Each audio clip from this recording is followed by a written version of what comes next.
আসসালামু আলাইকুম, hello viewers. আজকে আমি আপনাদের সঙ্গে একটু দেখাবো সিঙ্গাপুরের মূলত বাড়িগুলো কেমন হয়ে থাকে বা সিঙ্গাপুরে যারা বাসিন্দা তারা কী ধরনের বাড়িতে থাকে। তো সংক্ষিপ্ত আকারে দেখানোর চেষ্টা করব। দেখুন, আমি যে ভিডিওতে আপনাদের দেখাচ্ছি এটা হচ্ছে এইচডিবি ব্লক, যাকে বলে সিঙ্গাপুরে। সো এই ব্লকগুলোর ভেতরেই মূলত সিঙ্গাপুরের বাসিন্দারা থাকে। এখানে ইউনিট আকারে আপনার দেখা যাচ্ছে 3 রুম 4 রুম করে থাকে এবং অ্যাডজাস্ট টয়লেট, অ্যাডজাস্ট বাথরুম সব কিছু থাকে। পাশাপাশি প্রতিটা ব্লকেই এগুলো হচ্ছে আলাদা আলাদা এক একটি ব্লক। যেমন এটা একটা ব্লক, এটা একটা ব্লক, এবং প্রতিটা ব্লকের নাম্বার দেওয়া আছে। এই এক একটি ব্লকে আপনার প্রায় 10 তলা 30 তলা এরকম হয়ে থাকে।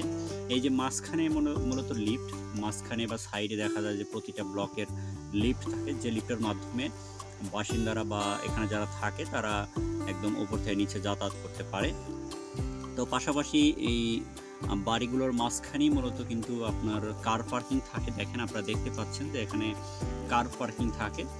যাদের কার আছে তারা কিন্তু এখানে পার্কিংয়ের সুবিধা নিতে পারে, তবে এটার জন্য আলাদা করে পে করতে হয়।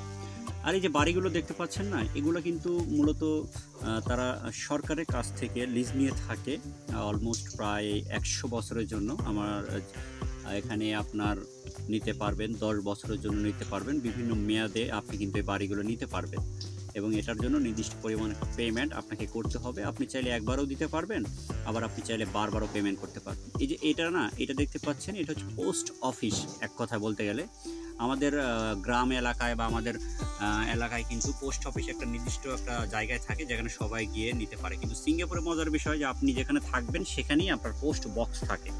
আপনার যে কোনো পার্সেল বলেন বা যে কোনো জিনিস কিছু আপনি অর্ডার করলে বা যে কোনো বিষয়, লেটার, গভর্নমেন্ট লেটার, যে কোনো বিষয় কিন্তু এই পোস্ট বক্সে অটোমেটিক্যালি পোস্ট ম্যানরা দিয়ে যাবে এবং সেখান থেকে আপনি কালেক্ট করতে পারবেন। আপনার মানে পরিশ্রম করে কোথাও বাহিরে যেতে হবে না। সো এই ব্লগটা মূলত আপনার টেম্পানিসে।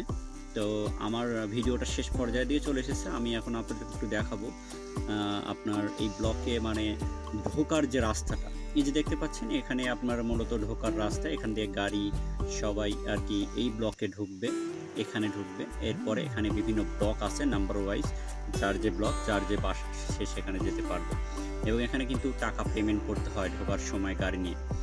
সো এই হচ্ছে মূলত আজকের ভিডিওতে দেখালাম। তো সিঙ্গাপুরের বাড়িগুলো মোটামুটি আপনি যদি চিনতে পারেন, স্পেসের দিক দিয়ে কিন্তু আমাদের বাংলাদেশের চেয়ে অনেক অনেক ছোট হয়ে থাকে আর বিশেষ করে, এবং আমাদের বাংলাদেশে যেমন অনেক বেশি স্পেস থাকে, এখানে কিন্তু তাদের সেই সুযোগটা নেই।